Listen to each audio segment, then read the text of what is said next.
committee that has oversight over her department. She gave a progress report about what they're doing, the work that has been achieved, going digital.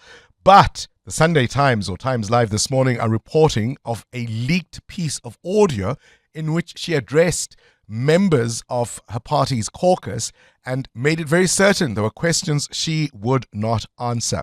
What is Parliament's role given all of the allegations that seem to be growing every single day, from vehicles ostensibly donated by Chinese officials to the ANC Women's League, which she did not declare to Parliament but instead registered in the names of her children, to allegations that she was using the department's resources for an aide who was working at her private residence. That's an accusation. What is the role of the Portfolio Committee and its oversight? Well, Bridget Masango chairs the Social Development Portfolio Committee and joins us this morning. A pleasure to have you on our show. Thank you for your time. Thank you for having me, Bongani, and good morning to you and your listeners. So just give us a sense, what is the role of the Portfolio Committee in terms of departmental oversight and particularly, of course, the executive? Where can you start? Where can you stop? The role of the Portfolio Committee is quite extensive over the executive, because the Portfolio Committee on Social Development in this case scrutinizes the work of the department. It exercises oversight over the budgets, the how the budgets are applied to change the lives of the poor and vulnerable, the governance of the department and the minister. It even has to look at the entities that are under the department, in this case SASA and the National Development Agency. It's really large. It's a huge oversight, responsibility. Yes. So you have responsibilities that are quite broad, but as you say there, you have responsibilities that are also quite specific. What has your reaction been to the string of allegations concerning Minister Sisisi Tolashe? It seems to me that we've got a new one every day. It has been very concerning, Bongani, and concerning and very serious. And the Portfolio Committee that I'm part of, it has a lot of work to do as far as that is concerned. And my thing, as you say, almost every day there's a allegation that is coming up through the media, is that we have all these things, and I issued a statement the day before yesterday when the last one the last so far came out, to say we need the minister to come to the Portfolio Committee and to answer to all these allegations. And you would recall that there are allegations of impropriety in terms of appointments, both in the department and in the minister's office herself. And when the Portfolio Committee then had the minister in Parliament to say what is going on, let us hear your side, because that is what I'm holding on to, that the minister, when we get these things, it's the side of the person that is alleging. But we have a rule in South Africa where you have to hear both sides. The right of reply, Yes.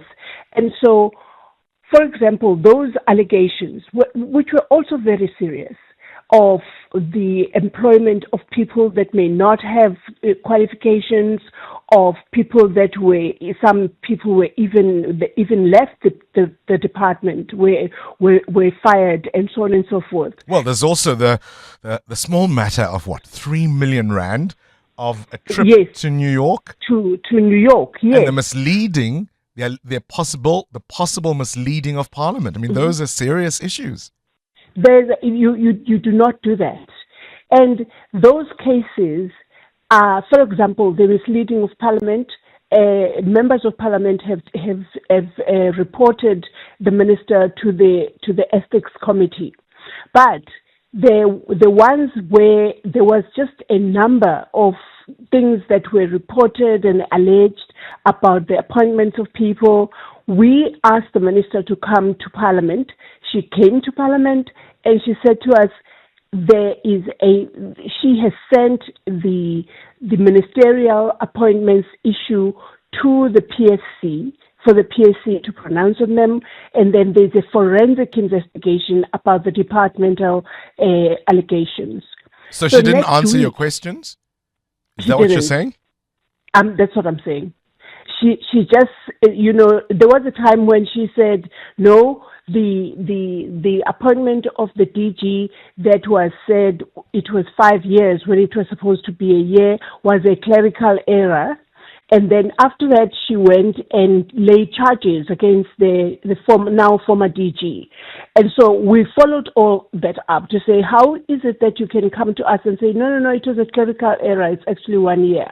And then immediately after that meeting, where she did say that she's now sending all these things to the PSC, and then you go out and lay charges about the very same thing that we asked you, and you told us it was a clerical error. So can a minister simply tell a portfolio committee that I'm not going to answer your questions? In fact, there's now reports of leaked audio where she reportedly was speaking to members of her party's caucus and outlining what she was prepared to answer or not. So it seems she never intended, if that audio is legitimate, she never intended to answer any questions. And do you, as the portfolio committee, just let her get away with it? Thank you for playing. Bye-bye. That's that? No, they cannot. That audio, obviously, we don't have it. So we didn't know that there was an audio. I didn't know that there was an audio. But I am saying that what I said to the committee is that because the members were quite exercised by this, because it was very, very new, and they wanted to ask the minister at the meeting. In fact, I think they tried. And I said, guys, colleagues, let us not do something that is out of the agenda we've just adopted. And there was even an attempt by one of the members to say, add it in the agenda then, add this issue on the agenda. And I said, I explained, and the secretary of the portfolio committee also explained how a matter can get onto the agenda of the meeting. And I said then, I have issued a statement to the media, to the public, to say we will call the minister, so that she doesn't say we accosted her and we caught her off guard, and because there is no. So you're bringing her back? Yes. When will that happen? Back. It's on Wednesday next week, Bongani. You explained. Yes. You explained at the beginning of this interview your oversight role over the Department of Social Development and what the department is meant to be doing. This weekend, the Sunday Times ran a story that as a minister, she's allowed to have an aid, a food aid. I think it's the title. Yeah, it is. But this is an individual who would obviously be working specifically for the minister. Yes. But we understand from what the Sunday Times reporting was at the weekend that hers works in her private residence where she often is absent and, in fact, is forced to hand over half of her income that is paid to her by the department to one of her daughters. I mean, this is the Minister of Social Development. Yes. How does that sit with you? Yes. It doesn't sit well at all, Bongani. I was the first, well, not the first one, but I was amongst the people who issued immediately. I didn't wait for the minister to come and tell us, but I issued a statement expressing how serious the department, the portfolio committee takes this issue, and how, if true, is not just a clerical thing. It is the violation of a slew of laws of this country to first get a person as a Minister of Social Development, appoint a person as per the handbook, and then take them and put them in a residence that is not an official residence, because this person was allegedly working not in Cape Town and not in Pretoria, where these food aids people should be working. Yeah. But they were in East London, which is not an official residence of the minister as she does her work. When did we lose our sense of shame? Bongani, when did we lose the ability to get embarrassed? At what point? It's scary. It's scary. Bridget I Masango? promise you, yes. Appreciate your time. Thank you Thanks, for talking to us Bongani. this morning. Bridget Masango is the Social Development Portfolio Committee Chair. So she says procedurally, these allegations were not on the agenda. So the minister came to speak about what had been agreed upon prior. And so she says, because they didn't want her to say she was bamboozled or ambushed, they're going to bring her next week back to come and account. There are so many allegations.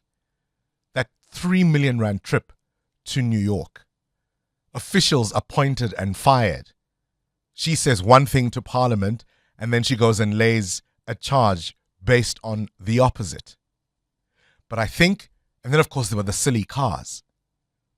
And by the way, even with that, there's a new controversy. These are the cars she received from a Chinese manufacturer, which she did not declare, which she's supposed to declare to Parliament. And her explanation was, no, they were actually for the Women's League, but she registered them in the names of her children because she thought they might be seized by a sheriff because of the ANC's troubles. It's understood she's now given cars to the ANC Women's League. The question that remains is it those particular cars? Or did she go find a finder? But the one that must get to me the most, she's the Minister of Social Development. This poor food aid, hired, given a salary by the department, and it's alleged half of it she must hand over every month to one of the minister's daughters.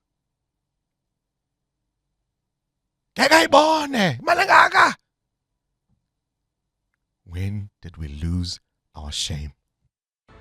Current events, developing stories, tough questions. your voice making a difference. This is Breakfast with Bongani Bingwa.